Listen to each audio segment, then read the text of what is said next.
এই হচ্ছে প্রেমের মা। ইনাকে দেখে কি মনে হয়? ইনার গর্ভে জঙ্গি জন্মাবে?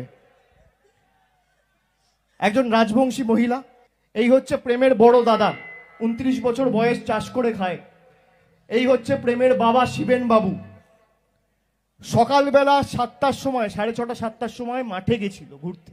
সেখানে নৃশংসভাবে নির্মমভাবে হত্যা করেছে। আর একবার গিয়ে বিএসএফ এর তরফ থেকে হোক বা এই যে ভারতীয় জনতা পার্টি নির্লজ্জ নির্মমভাবে যারা ধর্মের রাজনীতি করে, কথায় কথায় বাংলা ভাগ, রাজবংশী অন্তপ্রাণ, এই নির্লজ্জগুলো একবার কি প্রয়োজন মনে করেছে তার বাড়িতে গিয়ে জিজ্ঞেস করি যে শিবেন বাবু কেমন আছে, তার মা কেমন আছে? একবার প্রয়োজনও মনে করেনি। এইটুকু বিবেকবোধ, এইটুকু যদি মনুষ্যত্ব কারের মধ্যে না থাকে, আপনারা বলুন তাকে ক্ষমা করা উচিত?